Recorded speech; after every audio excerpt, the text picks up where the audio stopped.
Let me tell you about a man named Dave. Dave did everything right. He worked for the same manufacturing company for 32 years. He saved diligently. He invested consistently. He lived below his means. No gambling, no reckless spending, no lifestyle inflation. By 62, Dave had what every financial guru tells you to chase. $1.4 million in retirement accounts, a paid-off house, a pension that covered most of his basic expenses. He hit the number. He won the game. So Dave threw the retirement party. He accepted the gold watch. He cleaned out his desk, and he walked out of the building with a smile on his face. Freedom. For the first 2 months, it felt perfect.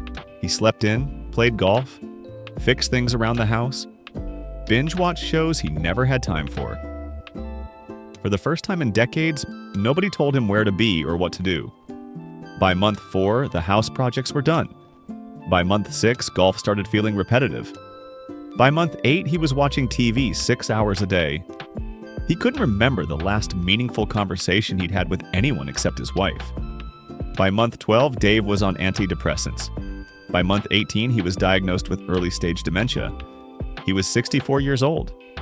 Dave didn't die right away, but something inside him died the moment he stopped working, and his body slowly followed. Here's the uncomfortable part. Dave is not an outlier. Dave is the statistical norm. The data on what happens after people retire is genuinely terrifying, and almost nobody in the personal finance world wants to talk about it, because it challenges the entire fantasy we've built around retirement. We've been sold the idea that retirement is the finish line, the reward, the promised land. Work hard, save your money, then finally stop. But what if stopping is the most dangerous part? What if the thing we're all racing toward is quietly killing us? Retirement, as we know it today, is a very new idea. For most of human history, people didn't retire. They worked until their bodies couldn't, and not long after, they usually died. The idea of spending 20 or 30 years in leisure is barely 70 years old. In evolutionary terms, that's a blink. Your brain was not designed for endless free time. Your body was not designed for purposeless days. Humans evolved to contribute, to solve problems, to be needed by a group. When you remove that, something breaks, and we have the data to prove it. One of the most famous studies came from the Shell Oil Company. They tracked their employees after retirement. What they found was disturbing. Workers who retired at 55 were 89% more likely to die in the next 10 years than those who retired at 65. 89%? That's almost double the mortality rate. You might think, well, maybe the early retirees were already sick. The researchers controlled for that. They looked at healthy retirees only. The effect still remained. Something about the act of retiring itself accelerated death, and this wasn't a one-time result. A study published in the Journal of Epidemiology and Community Health found that for every year of early retirement, the risk of death increased by 2%. Another study in the British Medical Journal found that retirement was linked to significant declines in both physical and mental health, especially in the first few years. Research from the Institute of Economic Affairs showed retirement increased the chance of clinical depression by 40%, the chance of having at least one diagnosed physical condition by 60%. But the most alarming change happened in the brain. Cognitive decline speeds up after retirement. Memory worsens. Processing slows. Decision-making weakens. Your brain, like any muscle, shrinks when it's not used. And for most people, work is the biggest source of mental challenge in daily life. When that disappears, the mind begins to wither. Now, you might be thinking, I know plenty of retired people who are happy. My grandfather retired at 60 and lived to 93.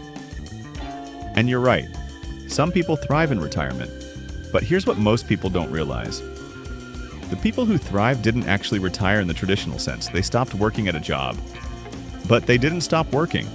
They stayed engaged, they stayed useful, they stayed connected. They volunteered, they mentored, they built things, they created, they cared for others. They still had a reason to wake up. In Japan, there's a concept called ikigai. It means a reason for being. In Okinawa, one of the world's longest living populations, there isn't even a word for retirement. People farm in their 90s. They teach in their hundreds. They contribute until the end. Because their culture understands something modern society forgot. Humans need purpose to survive. This leads to the most important distinction in personal finance. There is a massive difference between retirement and financial independence. Retirement is about stopping. No job, no obligations, no structure. Financial independence is about options. It means you don't have to work for money, but you can work on what matters to you. The goal isn't to stop working. The goal is to stop being forced to work. Let's make this concrete. Imagine you have $1.5 million invested. It generates $60,000 a year. Your expenses are $50,000. You're free. Under the retirement model, you quit and fill your days with TV, golf, and cruises. Under the financial independence model, you quit the job you hated and start doing something you care about. A small business, part-time work, volunteering, creating, teaching, building. In both cases, the money is the same. The health outcomes are not. To understand why this difference matters so much, we need to look at what work actually provides beyond a paycheck. Work gives people at least 5 invisible benefits. Most don't notice them until they're gone. The first is structure. Work gives your days a rhythm. When to wake up, what to focus on, how time flows. When that structure disappears, many people drift. Sleep becomes irregular. TV fills the hours. Health routines fade. Days blur together. Freedom without structure often turns into slow decay. The second is identity. For better or worse, people define themselves by what they do. When someone asks, "What do you do?" and you no longer have an answer, something inside you fractures. That's why retirees often introduce themselves by their old job for years afterward. I was an engineer. I used to be a manager. I worked in finance. The identity hole is hard to fill. The third is social connection. For most adults, work is their main source of human interaction. Colleagues, clients, teams. When retirement hits, those relationships vanish overnight. Studies show social isolation raises death risk by 26%. That's comparable to smoking 15 cigarettes a day. Retirees, especially men, face the highest risk. The fourth is purpose. Humans need to feel useful, to matter, to contribute, to help.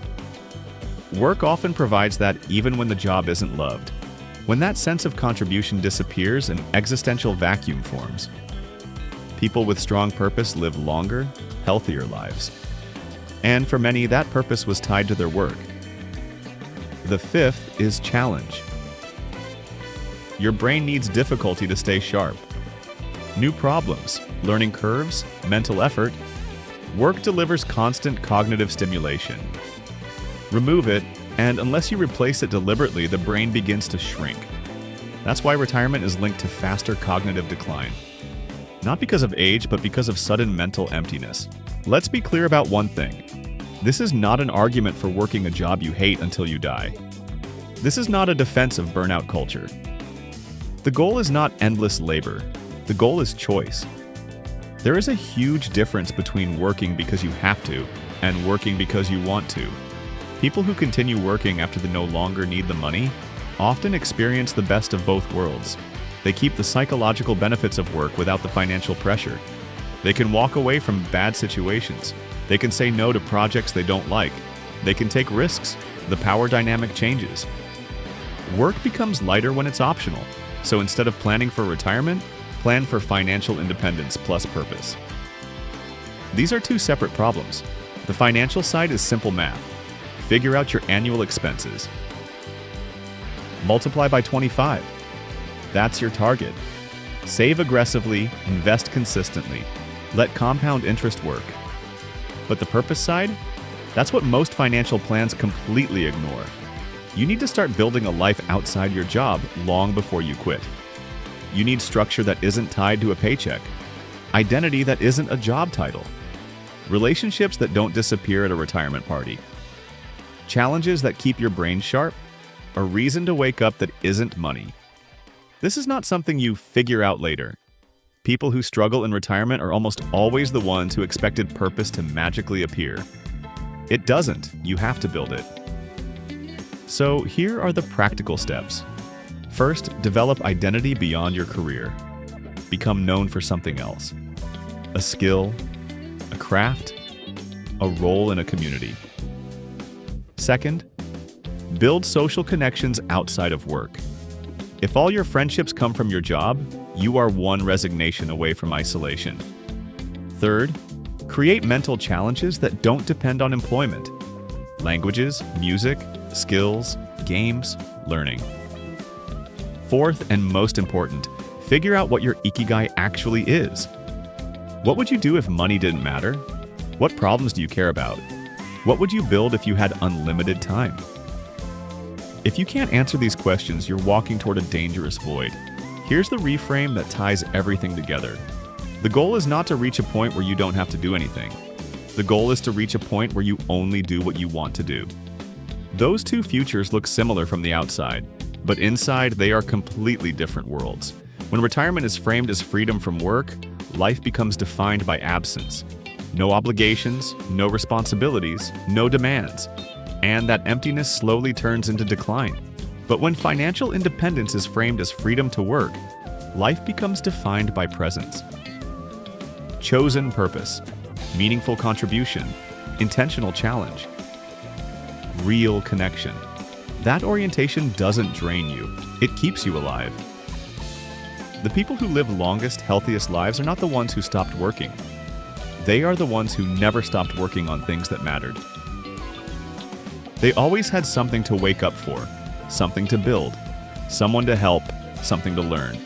The retirement industry sells a finish line, but that finish line often leads to isolation, stagnation, and decay. They sell decades of leisure as if the human mind was designed for purposeless comfort. It isn't. We are built to contribute. So yes, pursue financial independence. Save, invest, build freedom. Get to the point where you never have to work for money again. But when you get there, don't stop. Keep working on something that gives your life weight, because Dave didn't fall apart because he ran out of money. Dave fell apart because he ran out of purpose. Don't be Dave. If this changed how you think about money and life, subscribe for more ideas that challenge the script. I'll see you in the next one.